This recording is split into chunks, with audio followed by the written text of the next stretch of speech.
Welcome back to another week presented by Collective Shift and the Crypto Den, where we bring you both analyses. We got the fundamental side from me, Matt, and then we've got Cass handling the technical analysis. These are designed to really just keep you up to speed from all angles on what's happening with BTC, ETH, as well as some relevant altcoins that are, have been performing well, or ones that we do think are about to start, seeing some volatility and hopefully to the upside. But I will hand it over to you, Cass, just to give a bit of a recap of some that we touched on last week, and then we'll move into BTC after that. Awesome. Thanks, Matt. Okay, so one coin we spoke about last week was Rocket Pool. So we had our market scan, well, our stream last week on Tuesday, the 11th. So that was roughly about here. So since then, we did have a slight pullback, and then we've had quite an impressive push up. I'll just get my... If we did that every week, Cass, would be an easy job, hey? Oh, it would be. It would be. That was a nice start. That was a nice start.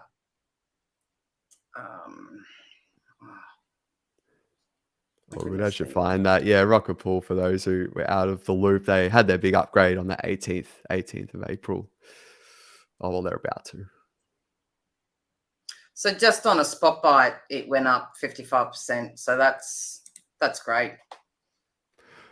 Lovely. So, that was from that Ethereum upgrade. That was so yeah. What are you thinking now, Cass? Just at a glance at that. What's your read on where things are with RPL? So on the daily, we've got some wicks. Well, we've got some wicks to the upside and the low side. There is a trend line here that hasn't been touched since December. I will just go down to the 12-hour, but I would like a pullback, a nice healthy bit of a retrace, even to somewhere around here. Assuming this is the current local high, I will just do fibs from this bottom to the top.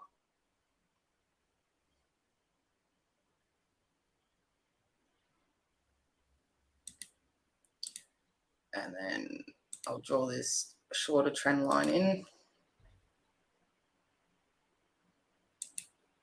So if we had a pullback down to around the 618, or even back to this support line, that would be great. We are quite overbought with the MACD and the CCI, so I would like us to come down and make it a healthy retrace and then push up again. But yeah, time will tell. I'm not actually, I don't know if you can short one of them. You can. I don't know if it's this one or LDO, but one of them you can short, I believe. But yeah, just the wicks to the upside. Even the 4-hour looks like it can come down a bit. And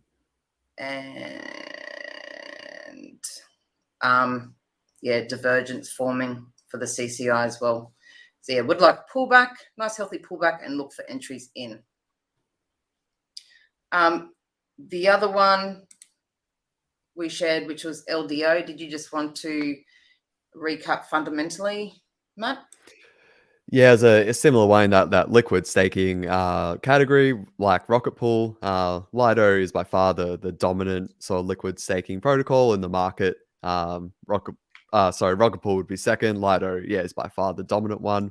Again, sort of just benefits from that big upgrade in Ethereum last week. So I think, how was the action compared to RPL? I think it was a bit more muted compared to RPL, but I think over the course of the week, a bit of selling. Looks like. So what I would like to see, I did put this in the Crypto Den page that we've got. So this would be more of a long-term spot buy scenario is the 3 blue boxes levels to buy at. We haven't come down to the first one yet, but I've done my fibs from the bottom here up to this high, and I'm looking at sort of key levels to get in at also, and then if we come back down to this support level. But bullish pattern forming here, so I do hope I get my entry down here, and that's what I'm patiently waiting for at the moment.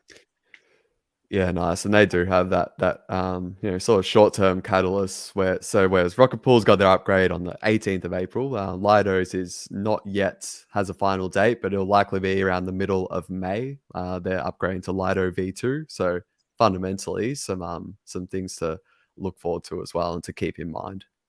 Yeah, awesome. So Rocket Pool could be, we could have already bought the news, buying the rumor. Now we could be selling the news. Do you think? Yeah, I think that's definitely it's a strong possibility. I think the one thing worth keeping in mind here is this is a rare upgrade where the fundamentals are actually also getting an upgrade here. So in terms of demand for RPL, so the buy side demand is, in my opinion, really going to improve after this upgrade. For reasons just to do with you need to sort of have a certain amount of RPL if you want to stake with Rocket Pool. You need to sort of put down ETH as collateral, but then you also need to put down a certain amount of RPL as collateral. And this upgrade basically in a nutshell makes Rocket Pool more accessible, cheaper to set up your own node with a mini pool with Rocket Pool. So bringing down that barrier will, in my opinion, will create more demand to even join the Rocket Pool protocol, which in turn will then create more demand for RPL.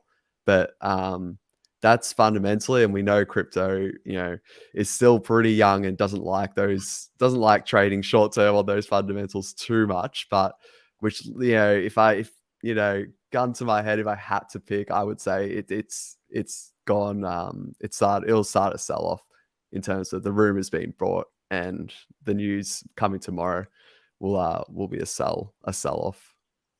Yeah, and hopefully down to these key levels so we can buy some more. Yeah, spot on. Again, a really sound, on all time frames, I think it's a really sound one to hold, and I think will keep outperforming ETH over the long run. Nice. Okay, so now I will move on to Bitcoin. Yeah, broke that 30,000, I think, last time we were talking. Or just last week and I actually do hate being like this. It could go up or down. I do like having an opinion on which way it's going to go. So at the moment for me, on the daily, where's the 11th?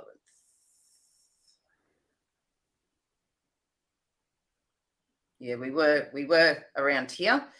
If we push up, retest, go up, or come down, retest, push down.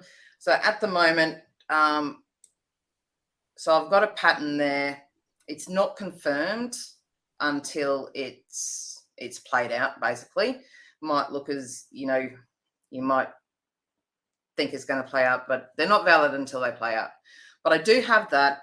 I also have from this high up here to the low down here, we're at this 886 fib level, and this structure through here, top of my pattern, and then I just feel that we're due for a retrace. So I would really like us to come down a bit, get some better entries. I will go to the 12-hour. Yeah, like at the end of the day, it's up about 100% since November. Yeah, more or less, exactly. nearly 100%. It's about time, I think, has a bit of a pullback, which would be healthy even. Yeah, I know so on the MACD, there's a bit of divergence there.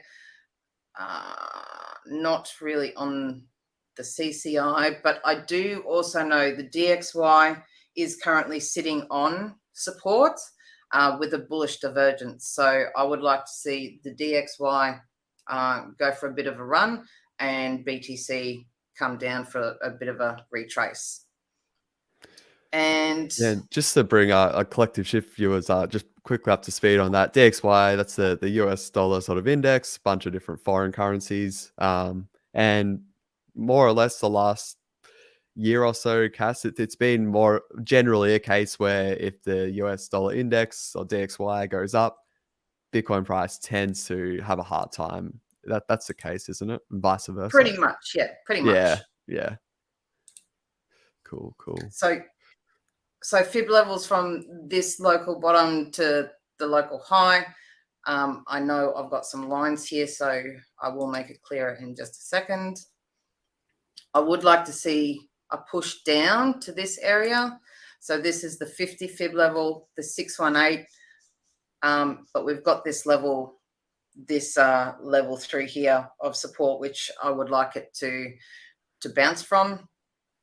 But if not, we could push up from here and invalidate everything I'm saying, or then we could keep actually coming down to the 786 and the 886. And of recent times, Bitcoin and quite a few of the alts have actually liked hitting the 886 as a level. So it's something I'm watching too. Yep, MACD can come down. So can the CCI. So that's what I'm looking for. This pink circle area of support at the moment. That's what I'm looking for. So where I'd like to say we're topping out here, can't get through this 886, and then we have a nice healthy retrace. Do you have anything to add on that, Matt? Yeah, about around that 25,000 mark. Yeah, it just fundamentally, I think, again, I keep questioning where is the marginal buyer going to come from in terms like where is the new retail interest and institutional interest going to come from? And that's probably something I'm still struggling to arrive at an answer for. And for that reason, like I still think short term we are like due for a pullback because all the buyers have kept accumulating all these 6 months. The ones that are already holding Bitcoin, we've seen that in our on-chain metrics that we cover every week, a collective shift. But it's still that question of where's that new money going to come in? Bitcoin's gone up about nearly 100%, and not many people would even know outside of this world of crypto. So that's just something that's just been on my mind recently, which like would surprise me if we kept rallying higher. I wouldn't complain, but it has given me a moment of pause for thinking, hey, we might be due for a bit of consolidation. Yeah. I just would like a healthy pullback. I think that's what we need. Yeah, I agree. I will flick over to E. Yeah, I think past 7 days, that's really, I think it's up 15% versus USD, whereas Bitcoin was up 6 or 7% over the past 7 days. So it's been a rare sort of week for ETH where it has outperformed BTC. I know Cass, Ads, and I last week went over just Bitcoin dominance and how I sort of really emphasized how much that had grown like year to date. And for once we saw ETH climb back and try to win back a bit more of the share of the market. And that was mostly to do with like the big upgrade that happened. I think there was a lot of fear about a big sell-off event when that happened, as we sort of talked a bit about last week.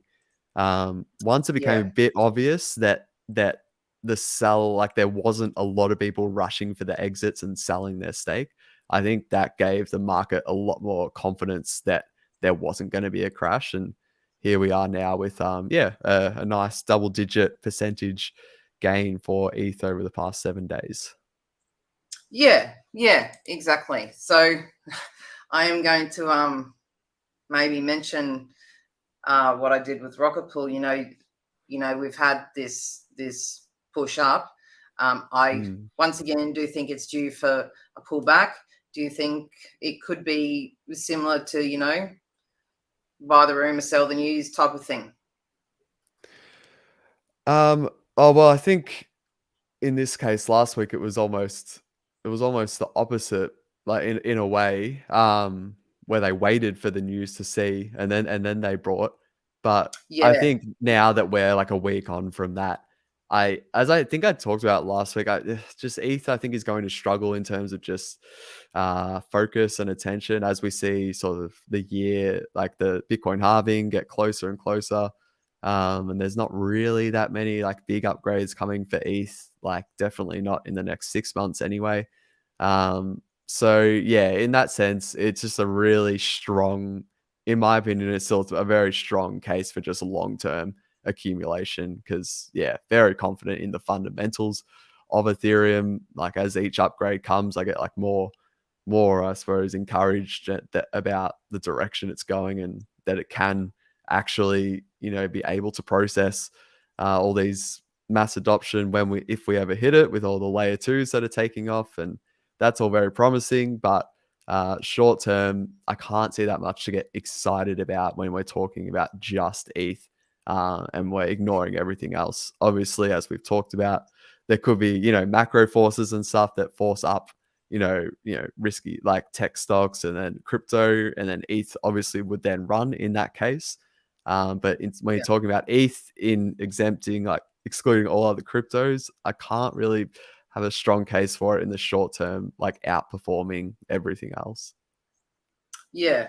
No, I agree. So this chart's on the daily. Yeah. Once again, once again, people that know me know that I love patterns. And as I said before, I actually see them first before anything else. So I put my pattern in and then I, do my fibs and trend lines and everything else. But so this pattern isn't, so this bottom trend line is valid because we have more than 3 touches, but this top one's not. But Mm. what I would like to, I'll just put some fibs on. So I'm just going from this high here down to the local low, which is down here.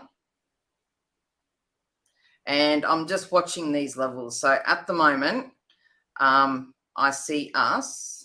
Sorry, I'm a bit laggy today.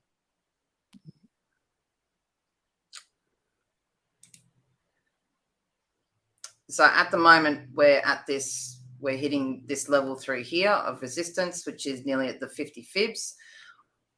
I wouldn't mind us to come up here, hit this 618 fib level, but whether we do that now or have a pullback here, we could also be making a triangle, bigger triangle here. So that's on the daily. MACD looks like it actually could go up a bit more, but CCI, we're in that overbought area. I think we could come down.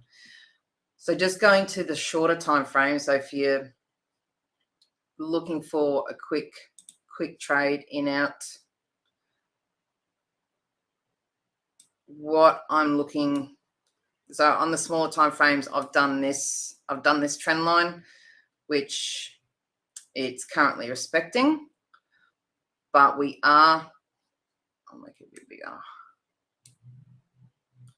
We are like double topping here, or some would say upside down H, like because if we do a normal H coming down here, double bottom, we can push up.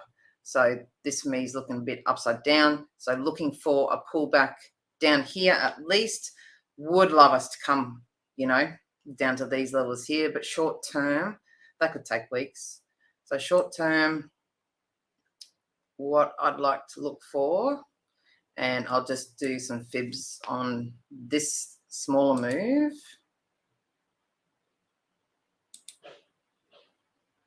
to the top.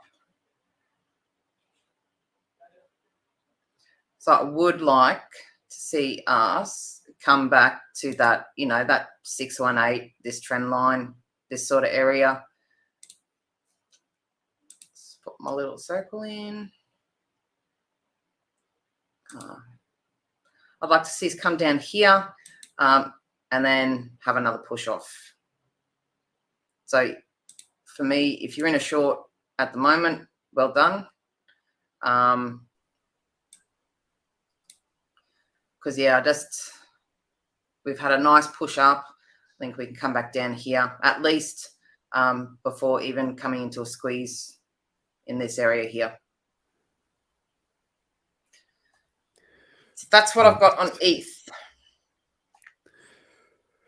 Yeah, Did you we'll want see.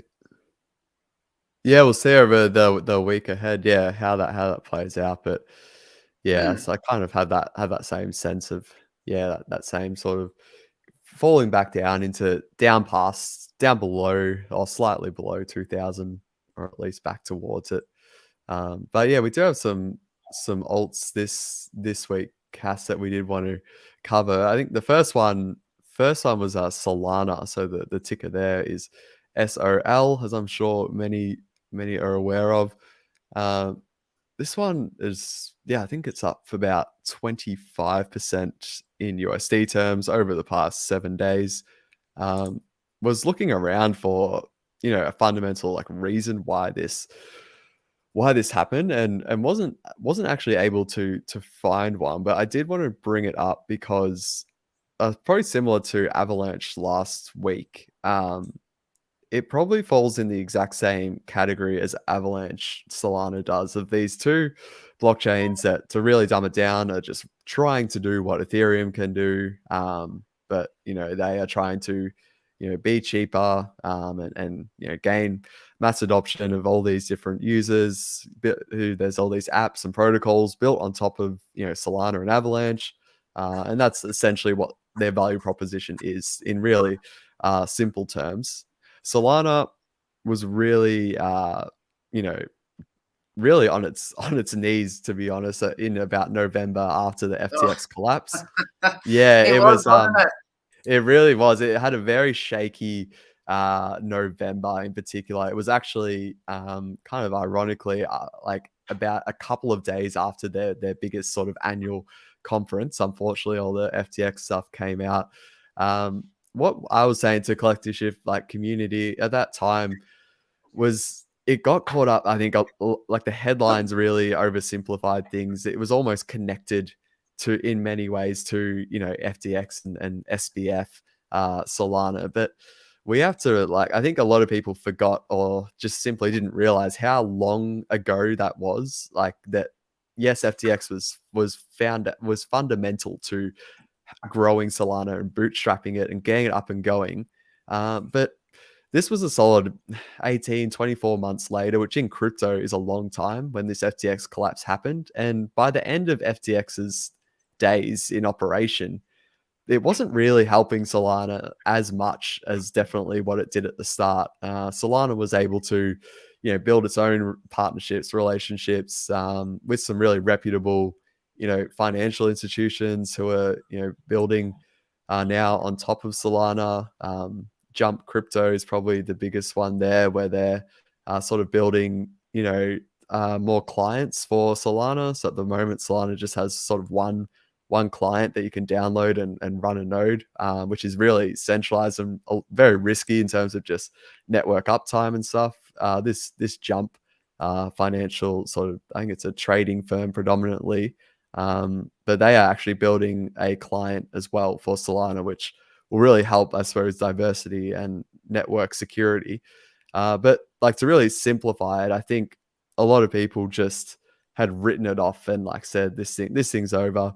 But I was actually I've been monitoring it, in December onwards, because when I see reactions like that, I get excited, because I'm like, hey, if assuming the masses are sort of wrong here, could be a really good trading opportunity. So things I look to then, Yeah. therefore, are network performance, and these websites where you can just go on and simply track network activity, how many users are going on and using Solana every day, how much value is locked in the Solana ecosystem.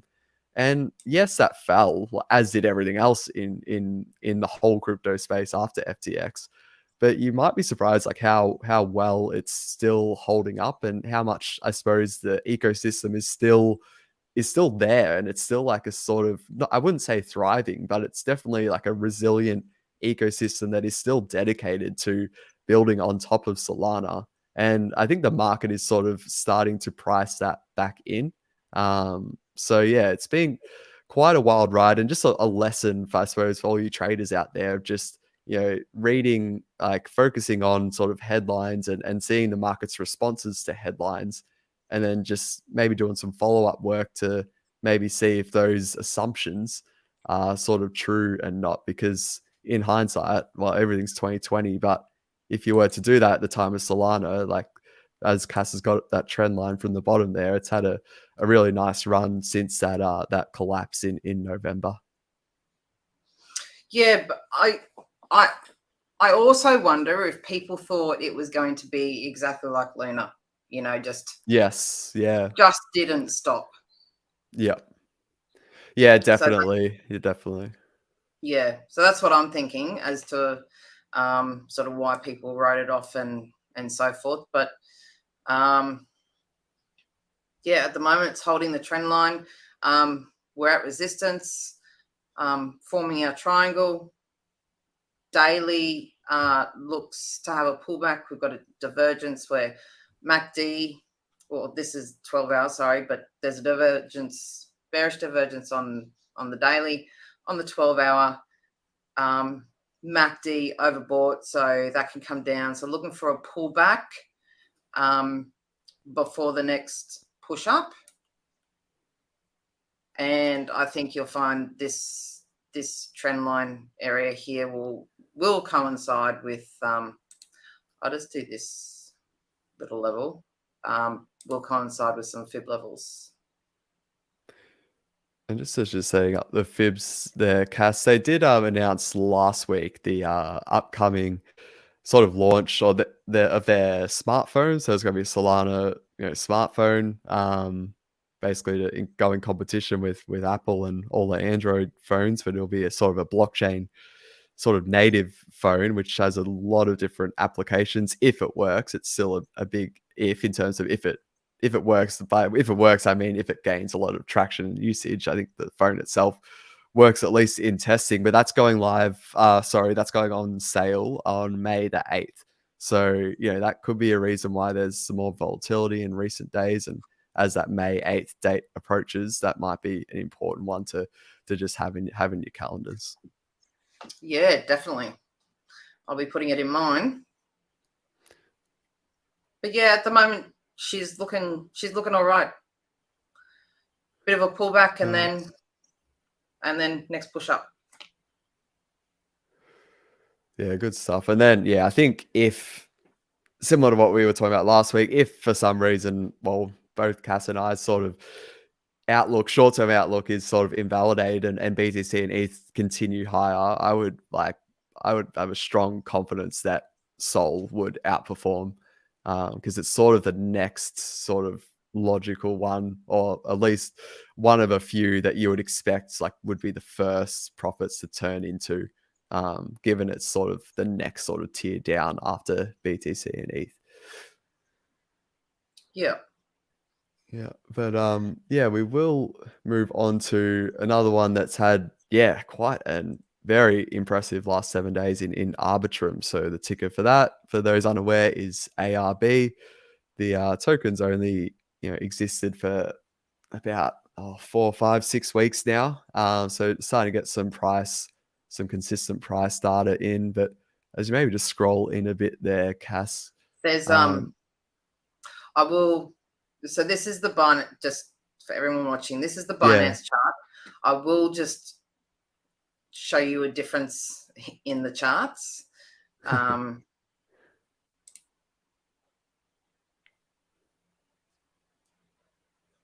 So this is KuCoin Exchange. Mm. So we started way up here. and then just dropped, and now we're sort of going sideways. And then Binance is a bit different, but yeah, now we are now getting some consolidation going. Yeah, it might have been maybe a bit late to listing it maybe, or anyway, yeah, we've seen that the big narrative, or at least focus at the start when the token went live, everyone was watching, hey, how many people are going to claim their airdrops and just sell it for cash or sell it for BTC or stable coins. That was the big sort of thing everyone was watching. Since then, yeah, period of consolidation and, well, even just price discovery, to be honest. And then, yeah, the last 7 days, I've got it down here as, I think it's up about 50% or so. As a girl, oh, sorry, 40%. So it's one of the top ones in the top 100 over the past 7 days. I think a reason for that, apparently there was a listing in a big South Korean exchange, which which got quite a bit of volumes and, kind of a bit of frenzied attention. South Korea, especially in a bull market, you tend to see these narratives come onto Twitter, really, of just a lot of, South Korean market really targeting one coin or token. Very unpredictable, at least from the West here, to be able to get a read on which ones they'll do next. But I think that was a reason why it outperformed. I've also, just quickly, another reason why I think it's holding up, well, more than holding up, is that I think you've got to understand, after the token went live, there were fears that, and rightly so, expectations that a lot of users would leave Arbitrum.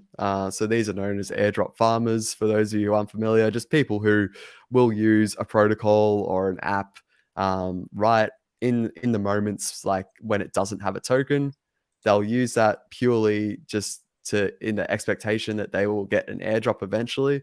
And then once that airdrop comes, assuming they're eligible, they'll claim it, and then they'll just sell everything, or sell their airdrop, and they'll maybe close positions that they had on the protocol. Like, for example, if they were providing liquidity to an app built on top of Arbitrum in this example, they would then close that position and just escape the whole ecosystem. So there are a lot of expectations, I think, in the market that would happen to Arbitrum afterwards, and all the airdrop farmers would go on to the next chain.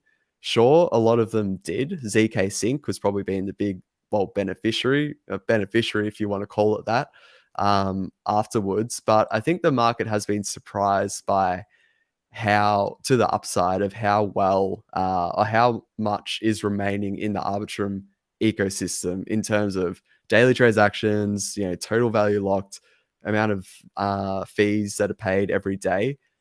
I've actually been surprised as well, to be honest, of how much yes, it's fallen, but nowhere near as much as what I expected.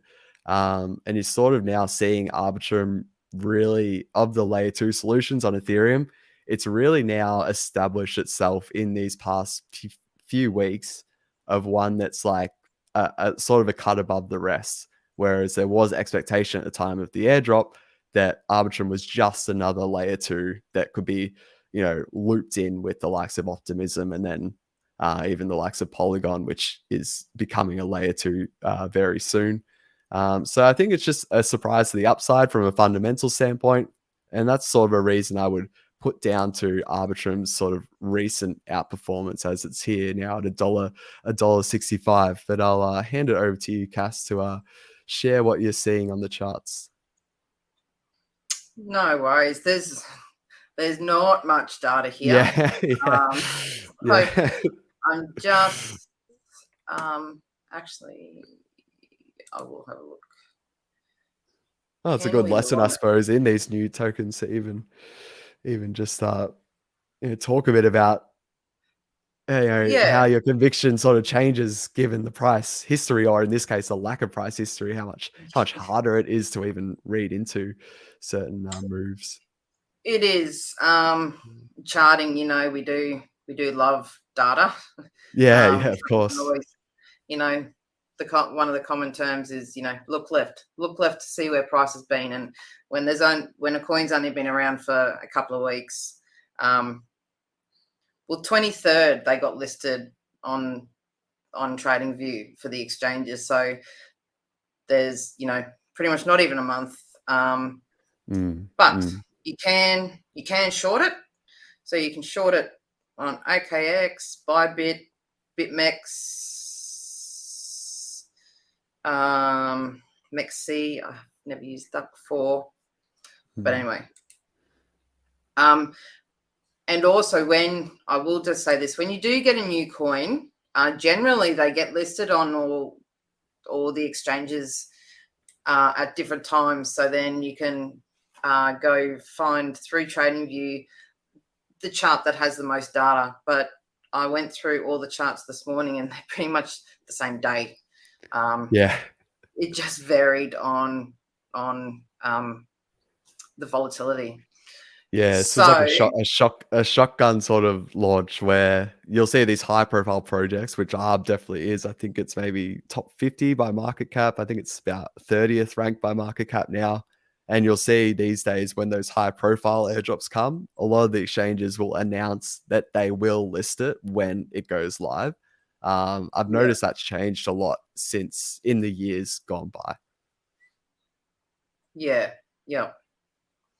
So with this coin, we are ranging since Saturday morning. So we're 1 hour chart, just to give us a bit more data. So, trading within here is just as lucrative as any other if you've got a range to trade. So important level for me is to hold this and look for a quick long back up to resistance, or if we break here, a short back down to this support, and then even the 200 EMA, which is the yellow line. So currently at the moment on the 1 hour we're sitting on the 50 EMA, which is the blue line. So EMAs can act as support and resistance as well. So at the moment we're sitting on the blue, which is the 50. 200 is stronger, and that's down here a bit, coming up to this support line. So just interesting to see if we hold here and bounce, or we break and move down to this support. If we do break above the $1.70 mark, then look for a retest, and look for longs and basically price discovery. And personally, when I'm trading a coin that's, reaching all-time highs all the time, I like to take partial profits just below round numbers. So like $1.99, not $2. And then you just keep going up. Yeah, nice. Yeah, I think definitely I'm pretty strong of the opinion that it's due for a pullback. Like even fundamentally, like looking at, like, despite all I just said, like it's run up like a lot, like in the past like 7 days in particular, and like on its fully diluted value. So this is something that as analysts, and when we're looking at fundamental prospects of a coin or token, it's something we take into account. Fully diluted value is just, hey, if all of the supply of Arbitrum was trading, like if it was in circulation, so that ARB, if it was all in circulation at the moment, this is the value of, this is basically what the market cap would be. So right now the market cap is it's like 2.1 billion. 2.1 billion, but the fully diluted value is 16.5 billion, which again, it's a new token. So you've got a very small percent. I think it's about 12 or 13% in the case of ARB that is in circulation. And then when you compare those fully diluted values to some more established projects like Uniswap, it's a good example where they've been around a lot longer. So a lot more of their token has entered circulation. Their fully diluted valuation is a bit over 6 billion. So you've got Arbitrum is a bit less than 3x the size of Uniswap in terms of fully diluted valuation, which again is a strong signal to me that something's got to give, and I would expect Arb to just fall back a bit because I think it has got a bit overheated, even though I like it as a very Mhm. long-term project. Yeah, I think it's run quite a good run in the past few weeks. Yeah, it has definitely. Did you Yeah. say how far it's run? No, I think 40% in the last 7 days, but yeah, if you go from that middle of April or so. Oh, yeah. So about 50. 50%. Yeah, it got as high as just over the weekend, I think. Yeah. So that's a good run. Yeah, it sure is. So if I do my fibs from the bottom here to the top on the 4 hour, we'll see some levels where we can look at to see where she's sort of likely to come. Yeah. So if we stop at the 318 and bounce off here, looking very bullish. But then as we move down, we just got to hold these fib levels and look for indicators to buy some more. But yeah, it will be interesting. But yeah, I agree. I think it should come down. Just where we stop at the moment, I'm not sure. Yeah, a Not lot of price discovery with the recency of it, as you said, Cass. But yeah, we'll see what happens. But one that's still holding up well, like from a metrics and volume standpoint, which again I'll point out did surprise me. So that's sort of the market signaling, or the users, I should say. In fact, the users are actually sort of speaking with their money in a way in terms of one chains L2 networks or layer 2 networks that they prefer using. And in this case, the last couple of weeks has been pretty evident to me that Arbitrum has sort of broken away from the pack. So that's just a final point there. Yeah, nice. Well, that's all I've got today. Yeah. Yeah, that was it for today, Cass. There was probably just Avalanche was another one that we covered last week, which I think just keep in mind, anyone listening or watching, that start of May is sort of that big conference that they've got, their biggest sort of annual conference, and then they also have a major upgrade. So some short term just events to look for, and to maybe even there might be some more volatility leading up to that, as you typically see with these more bigger projects, which Avalanche definitely is one. So that's just the Yes. final one there, which we might check in on next week, Cass. Yes, sounds good. Sounds good. Okay, Lovely. guys. Take it away, Cass. I was just going to say that's it from us. Yeah, hope you've enjoyed today's session. We will be back next Monday to do Bitcoin, Ethereum, and then another couple of alts. Sounds good. Thanks all for joining, and enjoy your week. See yous.